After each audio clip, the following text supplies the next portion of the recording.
السلام علیکم ورحمۃ اللہ وبرکاتہ۔ سوشل میڈیا کے دوستوں کے لیے جو میں پیغام ریکارڈ کروانا چاہتا ہوں، خاص کر میرا پیغام آج 56 ممالک جو اسلامی ہیں ان لوگوں کے لیے۔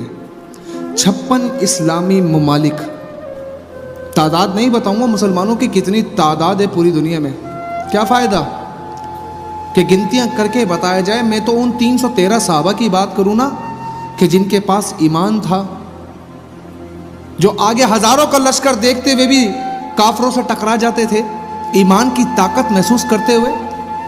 پھر میں کیا کہوں کہ اتنے سارے مسلمان ہونے کے باوجود بھی آج میری بہنوں اور ماؤں اور بچوں کی گردنوں پہ پیر رکھا جاتا ہے اور کوئی کچھ نہیں کر پاتا۔ ایک مسلمان ملک ایسا نہیں جس کی غیرت ایمانی زندہ ہو۔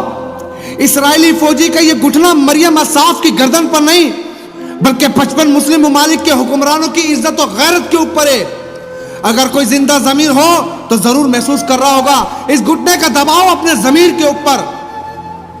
اس کا زمین پر گرا ہوا اسکارف شاید کعبے کے غلاف سے زیادہ متبرک ہو، لیکن ایسا سمجھنے کے لیے کسی محمد بن قاسم یا صلاح الدین ایوبی کا ہونا ضروری ہے۔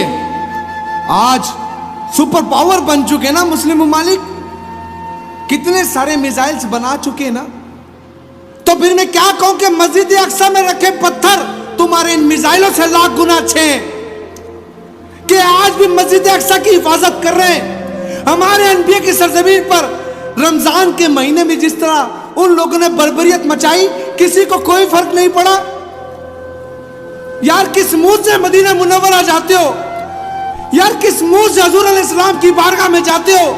تمہیں شرم نہیں آتی کہ تم جاتے ہو حضور علیہ السلام کا سامنا کرتے ہوئے تمہیں ڈر نہیں لگتا کہ نبی کی امت پر ظلم و بربریت مچ رہی ہو اور تم تماشائی بن کر ایسے حکمران بن کے بیٹھے ہو کہ تمہاری غیرت جوش نہیں مارتی؟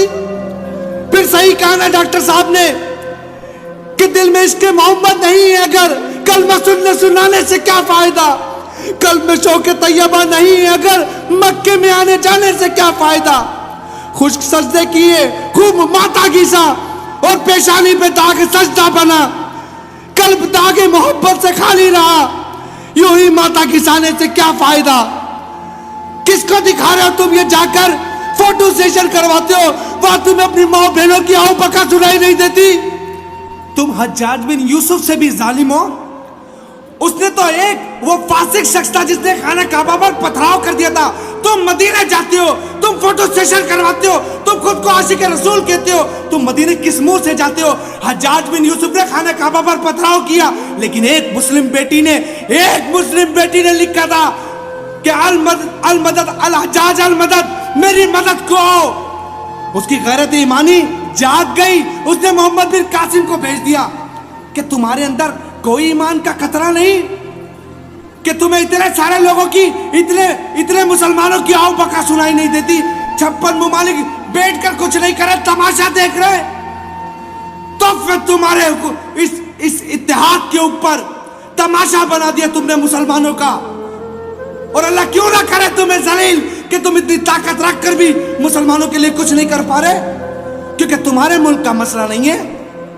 تمہیں صرف اپنوں کے اوپر روب جمانا آتا ہے، تمہیں اپنوں کے اوپر طاقت دکھانا آتا ہے۔ اگر یہی طاقت تم کافروں پر دکھا دیتے تو شاید رب بھی تم سے راضی ہوتا اور تمہاری قوم بھی تم سے، لیکن تم نے ایسا نہیں کیا۔ میں تمام مسلمانوں کو کہتا ہوں، احتجاج احتجاج احتجاج، جتنا ہو سکتا ہے اپنے ایمان کا حصہ سمجھتے ہوئے احتجاج کرو کہ ہم اسرائیل کو دہشت گرد مانتے ہیں، وہ دہشت گرد ملک ہے، بلکہ ہم تو اس کو کچھ مانتے نہیں، وہ صرف ایک بکواس ہے، وہ صرف دہشت گرد ہیں، وہ کچھ بھی نہیں۔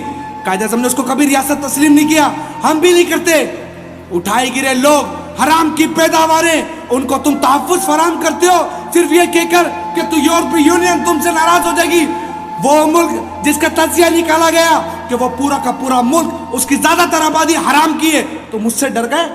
اگر تم حضور کی عزت پر یہ بھی کر جاتے نا، ان سے لڑ جاتے، ان میں طاقت نہیں تھی تمہارا مقابلہ کرنے کی، لیکن تم جتنا جھکتے گئے، دبتے گئے، یہ تمہیں اتنا دباتے گئے، کیونکہ اللہ نے صاف فرما دیا کہ یہود و نصارہ تمہارے کھلے دشمن ہیں۔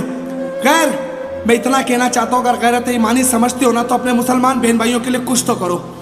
السلام علیکم ورحمۃ اللہ وبرکاتہ۔